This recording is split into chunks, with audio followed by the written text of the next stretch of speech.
আমরা সবাইকে পুনরায় অবহিত করতে চাই যে অনেক মাস আগেই প্রবর্তক শ্রীকৃষ্ণ মন্দিরের অধ্যক্ষ লীলারাজ গৌর দাস, স্বতন্ত্র গৌরাঙ্গ দাস এবং চট্টগ্রামস্থ পুণ্ডরিক ধামের অধ্যক্ষ চিন্ময় কৃষ্ণ দাসকে সাংগঠনিক শৃঙ্খলা ভঙ্গের দায়ে ইসকনের সাংগঠনিক পদ পদবী সহ ইসকনের যাবতীয় সাংগঠনিক কার্যক্রম থেকে অব্যাহতি দেওয়া হয়। ইসকন বাংলাদেশকে ঘিরে ভিত্তিহীন অপপ্রচার আমাদের স্পষ্ট অবস্থা। সম্প্রতি বাংলাদেশ সম্মিলিত সনাতনী জাগরণ জোটের আন্দোলনকে কেন্দ্র করে ইসকন বাংলাদেশকে নিয়ে মিথ্যা বানোয়াট ও উদ্দেশ্যপ্রণোদিত অপপ্রচার ছড়ানোর জন্য এক ধারাবাহিক প্রচেষ্টা লক্ষ্য করা যাচ্ছে। গত 5ই আগস্ট গণ অভ্যুত্থানের মাধ্যমে সরকার পরিবর্তনের পর থেকে কিছু মহল আমাদের সংগঠনকে বিতর্কিত করার লক্ষ্যে বিভ্রান্তিমূলক বক্তব্য এবং ভিত্তিহীন অভিযোগ তুলে সমাজে অস্থিতিশীলতা সৃষ্টির অপচেষ্টা করছে।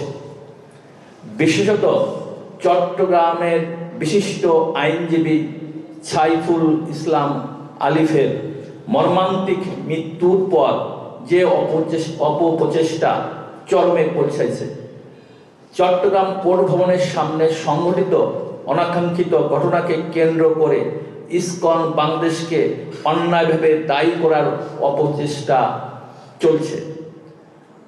আমরা স্পষ্টভাবে জানাতে চাই যে এ ধরনের ন্যাক্কারজনক ঘটনা এবং চলমান আন্দোলনের সঙ্গে ইসকন বাংলাদেশের কোনো ধরনের সম্পৃক্ততা নেই। এই মিথ্যাচার এখন এমন পর্যায়ে পৌঁছেছে যে সড়ক দুর্ঘটনার মতো বিষয়গুলোকেও ইসকনের চক্রান্ত বলে চালিয়ে দেওয়া হচ্ছে।